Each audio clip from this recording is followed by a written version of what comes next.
وہ جو ٹیبلیٹ مجھے وہ ہر رات کھانے کے لیے فورس کرتا تھا، اس کو کھا کر میری حالت عجیب سی ہو جاتی تھی۔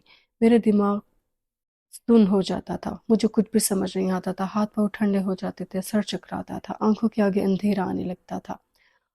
میں کہاں ہوں، کس حال میں ہوں، عجیب سی غنودگی مجھ پر طاری ہو جاتی تھی۔ پھر ہر دوسرے دن وہ مجھے ڈاکٹر کے پاس لے کر جاتا اور میرا ہاتھ زور سے دبا کر کہتا، اگر تم نے یہاں پر اپنی زبان کھولی تو میں تمہیں یہاں کھڑے کھڑے طلاق دے دوں گا۔ یہ بات سن کر میں سہم جاتی اور اپنے منہ سے ایک لفظ بھی نہ نکالتی، کیونکہ میں جانتی تھی کہ میرے منہ سے نکلا ہوا ہر وہ لفظ وہ میرے خلاف استعمال کرے گا۔ اسی ڈر سے میں نے کافی ٹائم گزار دیا، کیونکہ میں جانتی تھی میں کچھ بھی غلط کروں گی تو یہ مجھے طلاق کی دھمکی دے گا، اور پھر کچھ دنوں بعد وہ مجھے دوبارہ سے چھوڑ گیا اور اس نے پھر سے مجھ سے رابطہ منقطع کر دیا، اور پھر کچھ ٹائم بعد اس نے واٹس ایپ پر مجھے ایک طلاق دے دی۔ جیسے ہی میں نے وہ میسج دیکھا تو میرے ہاتھ پاؤں اچانک ٹھنڈے ہو گئے، مجھے کچھ بھی سمجھ نہیں آ رہا تھا، مجھے ایسا لگ رہا تھا جیسے آسمان مجھ پر گر پڑا ہے۔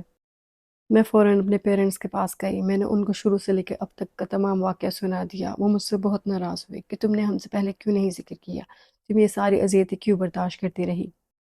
میں نے ان سے کہا میں بے بس تھی، میں اپنی شادی بچانا چاہتی تھی۔ میں جانتی تھی کہ اگر میں آپ لوگوں کو کچھ بتاؤں گی تو یہ بات میرے حق میں بہتر نہیں ہوگی، اس لیے میں آپ کو کوئی بھی ٹینشن اور پریشانی نہیں دینا چاہتی تھی، نہ ہی میں کسی اذیت میں مبتلا ہونا چاہتی تھی۔ لیکن اب آپ پلیز مجھے اس کے پاس لے جائیں، میں اس کے پاؤں میں گر جاؤں گی، اس کی منتیں کروں گی کہ مجھے اس حال میں نہ چھوڑے۔ اس عمر میں مجھے طلاق دے دے گا تو میں کیا کروں گی، میری تو کوئی اولاد بھی نہیں ہے، اس عمر میں کون میرا سہارا بنے گا، پلیز آپ مجھے اس کے پاس لے جائیں۔ اسی ٹینشن کی وجہ سے مجھے برین ہیمریج ہو گیا، جس کی وجہ سے مجھے کہیں مہینے لگ گئے ریکور کرنے میں، اور پھر آہستہ آہستہ میری میموری واپس آئی، مجھے سب باتیں یاد آئیں، مجھے بہت زیادہ تکلیف ہوئی کہ اس نے ایک بار بھی میرا پتہ نہیں کیا۔ اس دوران اس کے پیرنٹس سے بھی رابطہ کیا گیا، لیکن ان لوگوں نے کہا کہ میاں جانے اور اس کی بیوی جانے، ہم لوگوں کا اس بات سے کوئی تعلق نہیں، ہم لوگ اس میں کچھ بھی نہیں کر سکتے۔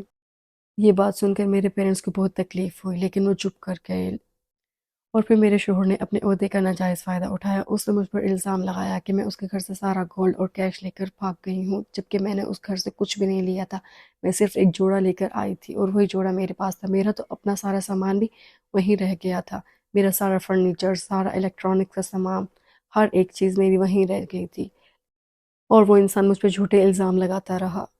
میری کسی نے کوئی مدد نہیں کی۔ میں اللہ کو حاضر ناظر جان کر کہتی ہوں کہ میرے پاس اس کی کوئی چیز نہیں ہے، اور اب مجھے لیور میں ٹیومر نکل آیا ہے۔ میں آپ لوگوں کو اپنی کہانی سنانا چاہتی ہوں، اور آپ لوگوں سے پوچھنا چاہتی ہوں کہ میرا کیا قصور ہے، اور آپ لوگ پلیز مجھے بتائیں کہ اب مجھے کیا کرنا چاہیے، اور مجھے اپنی دعاؤں میں ضرور یاد رکھیے گا۔ آپ سب کا بہت شکریہ۔